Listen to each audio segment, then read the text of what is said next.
Welcome to Eternal Elements Learning Podcast, brought to you by Atyasa Online. These podcasts are a part of the audio certificate programs on Atyasa Online. You're free to take these podcasts on your desired portal also, should you only wish to learn on the go.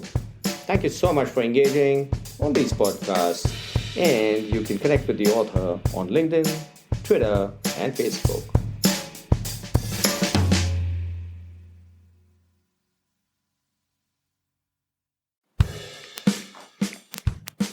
Hi, this is Niket Karasgi from Eternal Elements, brought to you by Atyasa Online. We're now moving into the process of understanding how to create a strategy and how to manage a strategy. The first element of strategic management, therefore, is the company mission.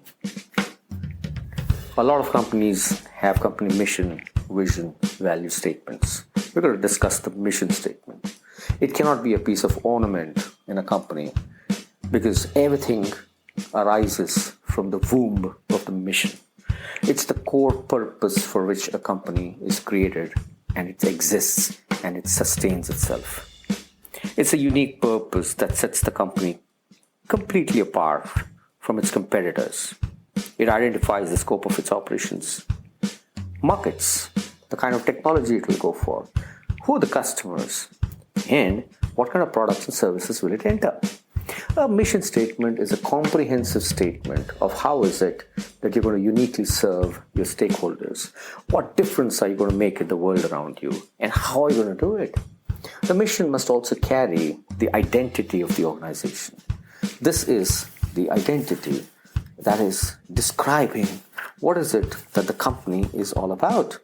It's the self-concept of the company.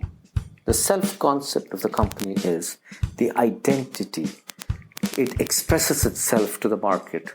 It gives it a kind of a name, a kind of a uniqueness. And this is important to understand, because all entrepreneurs create an organization with some intangible identity in their mind. And a lot of times when I've done these mission vision workshops, and when I've asked these entrepreneurs, what was the basic intent with which you started the organization? What was your core intent? And they really have to go back years and introspect what was their core intent. In fact, in one of the workshops, one of the entrepreneurs told me, you know what, I seem to have forgotten it. They travel back to memory lane, and then they understand, well, there was a specific intention with which they created the company. That intention manifests itself in a form of an organization. So there is this self-concept, which is the first part of the mission statement. What is its identity? What does it stand for? Then the second part is the core purpose for which the organization exists. What is this core purpose? How are you going to contribute to the world around you? Then the next component is, what are the stakeholders that you're going to cater to? And finally, how are you going to cater to them? So what are the typical questions that a mission statement should ideally answer? The reason why the firm is actually in business. What is the core reason for it to operate in business? It defines its identity. It defines its core contribution.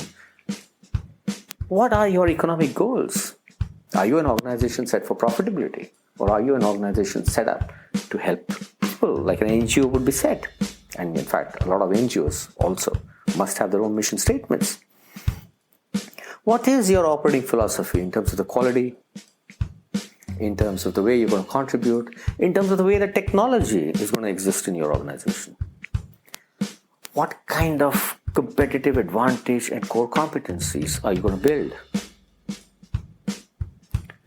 How are you going to balance your corporate governance needs in terms of your stakeholders? And finally, what are the customers identified that you're going to serve? When you have all these components built in, that's when you actually create a mission statement. How do you formulate a mission statement? Well, a group of people come together, probably the core team, and then they come together. Ideally, it should happen before the organization comes into action. They come together, they deliberate on these components that I just discussed, and then they evolve a mission statement. They go back, they think about it, they come back after a week, 2 weeks, and then they can make the necessary changes. And then ultimately they involve the entire organization to ensure that everybody is a part of the mission statement, and even organization members are permitted to bring about a modification in the mission statement. Once that happens, that's when your mission statement is ready. There are multiple schools of thought. Is mission bigger than vision?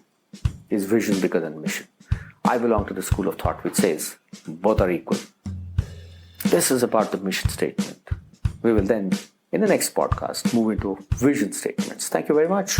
This is Niket Karasi from Internal Elements signing off. I'm going to see you in the next podcast, and we're going to discuss vision, which is so important for organizations because that's what decides how they're going to convert dreams into action. Thank you very much.